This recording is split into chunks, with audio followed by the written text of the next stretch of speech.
Hi everyone, and welcome to the video called Research Designs Case Study. In this video, we'll answer the question, what is a case study research design?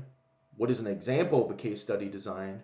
What are the strengths and limitations of case study designs? And conclude with a review. So what is a case study design? Case study designs are studying one person or a small number of people over an extended period of time. One of the most famous examples of a case study is regarding the gentleman known as Clive Wearing. Mr. Wearing was born in 1938. He's still alive. He's currently 87 years old. And he was and still is considered, a musicologist, someone who studies music, and a conductor, very musically gifted. Interestingly, in 1985, he became very ill. And he contracted herpes simplex virus, HSV. There are two types of HSV. One of the types results in cold sores, on the mouth, and then the other one is HSV2, I believe, that leads to genital, as related to genital herpes. For Mr. Waring, the HSV turned into herpes simplex encephalitis. This is the virus started attacking his brain, specifically in the memory areas of his brain, and caused a lot of damage. The area of the brain that is highly related to memory and memory formation is the hippocampus. So Mr. Waring suffered damage in that part of his brain. Mr. Waring is famous for the significant degree of amnesia that he experiences, or forgetting and or difficulty forming memories and remembering things. So for example, he suffers from anterograde amnesia. That is difficulty forming new memories. He tends to forget things after about 10 to 30 seconds. So he also has difficulty with retrograde amnesia. That is remembering or recalling things from the past. So what some researchers did in like his doctors working with him, they investigated his life, they investigated, they studied him, they followed him, they gave him tests to do. They had him keep a journal. And in that journal, he consistently wrote, like within minutes and seconds of himself after making a note. The notebook is filled with these phrases of him saying that he believed that he was just waking up. He describes his experience as like waking up for the first time, as if he had been asleep, right? So he has incredible difficulty remembering things from the past and establishing new memories. Interestingly, his what we call procedural memory, his ability to do things that he's learned over time, even though not consciously, he can still do them. So for example, if someone showed him, repeatedly where certain cups were in a kitchen, he might not be able to recall it to you, but he would be able to go and find the cups and do those things. That's called procedural memory. Sometimes it's conscious, but other times we just know how to do it. Kind of like riding a bike, right? Like most of us have difficulty articulating it, but we know how to ride a bike. So, if you want to learn more about Mr. Waring, there are various YouTube videos. There was a documentary done in the 80s, I believe, where it follows him, there's interviews with his wife and these kind of things. So Mr. Waring is, again, probably one of the most studied people in history, and this is an explicit example of a case study. Following this individual, and we've been following him since at least the 1980s, and gathering a lot of data on his experiences. So, what are the strengths and limitations of case study designs? Well, the strengths are what we call existent proofs.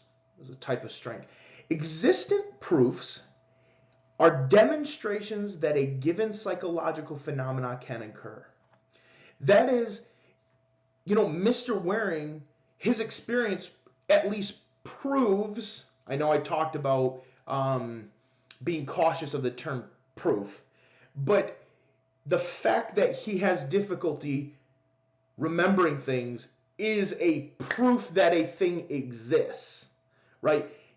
It proves at least the phenomena of retrograde amnesia, anterograde amnesia, okay? It means that it can occur.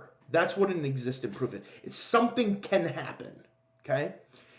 Again, a benefit of case study research designs, by studying one person or a small group of people, we can gather a lot of information about rare or unusual phenomena that are difficult to investigate in a laboratory, right? Like a lot of, kind of what we want to know, we want to know about Mr. Waring's experiences. What's it like to not be able to remember things for very long, recall things from the past, right? So this can give us a lot of information about stuff that is rare.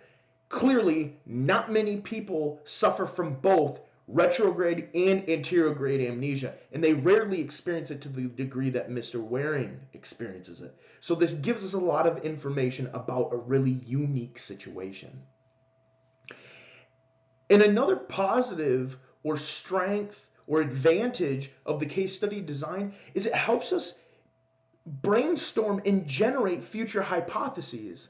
And we talked about how a hypothesis is a testable prediction. So in Mr. Waring's case, we could investigate further.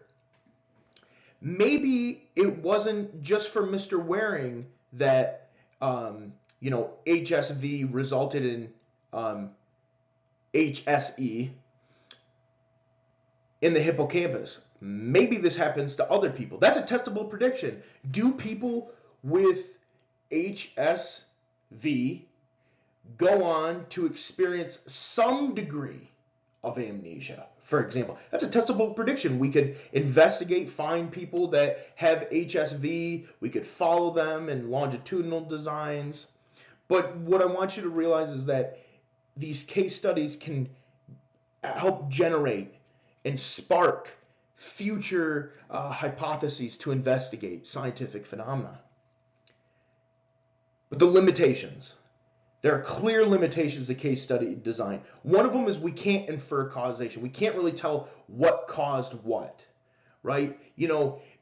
Maybe Mr. Waring was like predisposed to having anterior and retrograde amnesia, for example.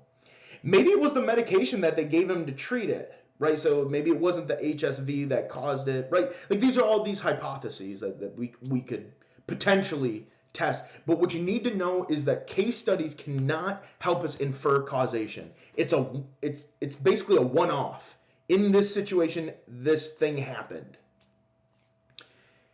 So what I like you to remember is that the plural of anecdote or experience or story of someone is not a fact, right? But in the case of Mr. Waring, I mean, we've gathered a lot of good evidence that we've further tested and those kind of things. So he's helped the scientific community and probably helped other people by having researchers learn more about what these experiences are like to people. But the limitations for case studies, we cannot infer causation. And again, another limitation, we can't generalize. Maybe these things that happened to Mr. Waring are solely just things that, for whatever reason, just happened to him. Maybe the behaviors that we see, the other things that are happening, maybe they don't generalize to people. Maybe it doesn't generalize to females, right? Maybe females don't have these types of difficulties, or maybe he responds to a specific treatment that maybe other people don't, right? So I think you get what I'm saying. It's basically a one-off. We have to be cautious. There are strengths, but there are also limitations to case study designs. So in review, case study research designs is an in-depth investigation of a person or group of people over time. One of the most famous examples, especially in psychology, especially related to memory, is Mr. Waring, who has retrograde and anterograde amnesia. Retrograde amnesia, difficulty remembering things from the past. Anterograde amnesia, difficulty forming new memories. The strengths of case study designs are that it can establish existing proofs, help with hypothesis generation, and offer an in-depth study of a rare and unusual phenomena and things that we might not see in a lab. The limitations, again, are that we cannot infer cause and effect, and we probably can't generalize our findings beyond the one person or the one group. Thanks for watching. Send me an email if you have questions or comments. Thank you.